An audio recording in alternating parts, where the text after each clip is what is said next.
Hi అండి, అందరికీ నమస్కారము. అందరు ఎలా ఉన్నారా? బాగున్నారా? నేను బాగున్నాను, మీరు బాగున్నారు అనుకుంటున్నాను. ఓం నమ శివాయ.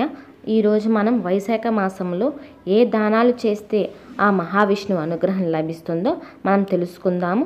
ఈ వీడియోలోకి వెళ్ళే ముందు నాకు చిన్న లైక్ చేయండి, సబ్స్క్రైబ్ చేయండి, షేర్ చేయండి, ఆల్ మీద ప్రెస్ చేయండి. ఎందుకంటే ముందు తీసే వీడియో మీకు రావాలి కనుక నన్ను అయితే సబ్స్క్రైబ్ అయితే ఖచ్చితంగా చేసుకోండి. వైశాఖ మాసంలో ఈ కథ విన్నవారు చాలా అదృష్టవంతులు. ఎందుకంటే మనం చేసే కొన్ని దానము వల్ల మనమైతే పుణ్యఫలం దక్కించుకోవచ్చు. ఆ మహావిష్ణువు అనుగ్రహం కలిగి లక్ష్మీదేవి అనుగ్రహం కూడా మనకు లభిస్తుంది. ఆ కథ అయితే ఒకసారి చూసుకుందాము. అంబరీష మహారాజు నారద మహర్షికి నమస్కరించి ఇట్లా, మహర్షి, నేను చూసినది సత్పురుషుల చరిత్ర వలె మహాశ్చర్యకరముగా ఉన్నది. ఇక్షాకు మహారాజుకు హేమాంగుదుడు ముక్తినందిన ధర్మమును మరింత వివరముగా తెలుసుకొన కోరుచున్నాను. దయించి నాకు వివరింపగోరుచున్నాను. శృతి కీర్తిని మాటలు విని శృతదేవ మహాముని నాయన, నీవడిగినది మంచి విషయము, తప్పక చెప్పదగినది. బాగు వినుమను. ఇట్లు వివరింపసాగెను. రాజర్షి, శ్రీ మహావిష్ణుకు ప్రీతికరములగు ధర్మములను వినవలయును. కోరిక యుక్తమైనది. నీ బుద్ధి కల సదాశక్తిని తెలుపుచున్నది. ఎన్నో జన్మల పుణ్యమున్నప్పుడే శ్రీ మహావిష్ణువు కథా ప్రసంగము నందాశక్తి కలుగును. నీవు యువకుడవు, రాజాది రాజువు. నీ కట్టి విష్ణుగా దాశక్తి ధర్మ జిజ్ఞాస కలుగుచటచే నీవు పరిశుద్ధుడవైన ఉత్తమ భాగవతుడవని తలుచుచున్నాను. కావున జన్మ సంసార బంధమును విడిపించి ముక్తిని కలిగించు శుభకార్యములకు భాగవత ధర్మమును వివరింతును, వినుము. యథోచితములుగా శుద్ధి, మడి, స్నానము, సంధ్యావందనము, దేవతలకు ఋషులకు, పితృదేవతలకు తర్పణములు, అగ్నిహోత్రము, పితృశ్రాద్ధము మానుకుంటుట, వైశాఖ వ్రతాచారమును ఇవి మిక్కిలి పుణ్యప్రదములు. వైశాఖ మాస ధర్మములు నాచరింపని వాడు ముక్తి లేదు. సర్వధర్మములందును వైశాఖ వ్రత ధర్మముత్తము, సాటి లేనిది.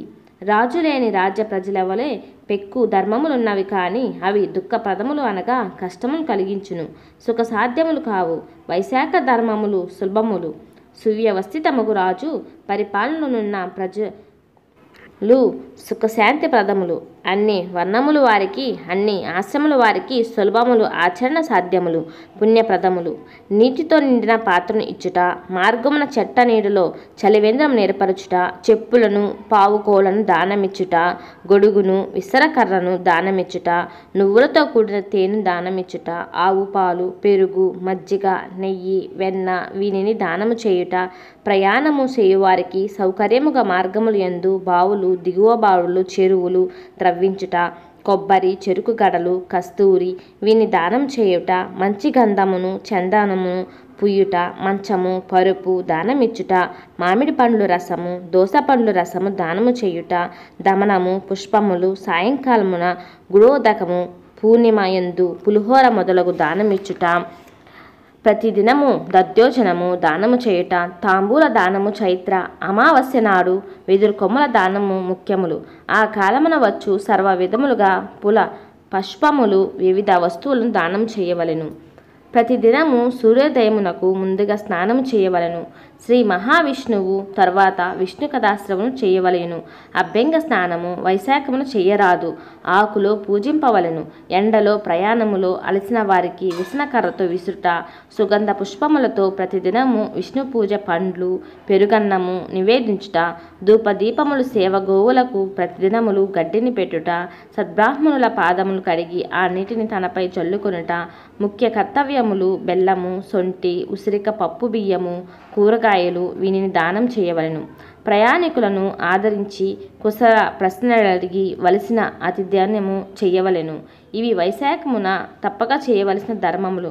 పుష్పములతో చిగుళ్లతో విష్ణు పూజ, విష్ణువును తలుచుకొని పుష్పములు దానమిచ్చుట, దద్దెన్న నివేదనము మున్నగునవి సర్వ పాపలను హరించును, అఖండ పుణ్యమునిచ్చును. పుష్పములతో శ్రీ మహావిష్ణువు నర్చింపక, విష్ణు కథాశ్రవణము చెయ్యక వ్యర్థముగ కాలమును గడుపును. స్త్రీ ప్రతి సౌఖ్యమును పుత్రలాభమును పొందరు. ఆమె కోరిక లేనియును తీరవు. లక్ష్మీ ద్వితీయుడు శ్రీ మహావిష్ణువు వివిధ రూపములలో జనులను పరీక్షించుటకై పవిత్ర వైశాఖమున సంచరించుచు సపరివారముగా మహామును వైశాఖ పూజాధికమును చేయని మూఢుడు శ్రీహరి కోపమునకు గురియగును. రౌరవాది నరకములను పొంది రాక్షస జన్మన 5 మార్లు పొందును. ఇట్టి కష్టములు వదులుకున్నవారు యథాశక్తిగా వైశాఖ వ్రతం ఆచరించవలెను. ఆకలి గలవారి కన్నమును, దప్పిక కలవారిని జలమును ఇయ్యవలెను. జలము, అన్నము సర్వ ప్రాణుల ప్రాణములకు ఆధారము కదా.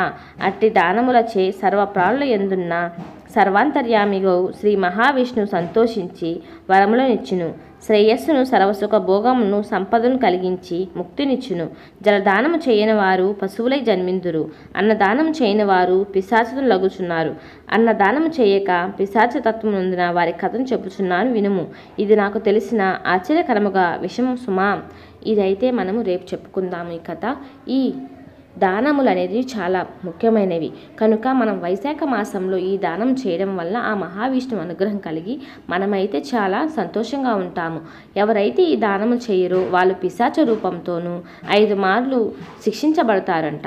అందువల్ల మనము ఈ దానములు చేసుకొని మనకి ఆకలితో ఉన్నవారు, దప్పికతో ఉన్నవారు వాళ్ళకి నీళ్ళు ఇచ్చి ఏదైనా మనకి పలహారం అనేది ఇస్తూ ఉంటే మనం ఈ వైశాఖ మాసంలో ఆ మహావిష్ణువు అనుగ్రహం అయితే మనకి లభిస్తుంది. అంతేకాదు ఆ మహావిష్ణువు కూడా మనిషి రూపంలో అంటే మనిషి దానంలో వచ్చి మనల్ని అడుగుతాడంట. అందువల్ల మనం ఒకవేళ దానం చేయకపోతే వాళ్ళకి శాపం అనేది తగులుతుంది. ఎందుకంటే ఆ మహావిష్ణువు ఈ వైశాఖ మాసంలో భూమి మీద సంచరిస్తూ ఏ మనిషి ఏం చేస్తున్నాడు అని ప్రతి ఒక్క ఇంట్లోకి వచ్చి ప్రతి ఒక్కరిని పరీక్షిస్తూ ఉంటాడంట. ఎందుకంటే వీళ్ళు దానాలు చేస్తారా లేదా అనేది ఈ వైశాఖ మాసం చాలా ముఖ్యమైనది. ఎందుకంటే మనం ఎదుటి వాళ్ళ ఆకలి గుర్తిస్తున్నామా, ఎదుటివారి ఏమి కష్టమున్నా మనం గుర్తిస్తున్నామనేది ఈ వైశాఖ మాసంలో ఆ మహావిష్ణు ప్రతి ఒక్కరిని గమనిస్తూ ఉంటాడు. ఈ వీడియో కనుక మీకు నచ్చినట్లయితే నాకు లైక్ చేయండి, షేర్ చేయండి, సబ్స్క్రైబ్ చేసుకోండి, ఆల్ మీద ప్రెస్ చేయండి. ఎందుకంటే ముందు తీసేవి మీకు రావాలి కనుక.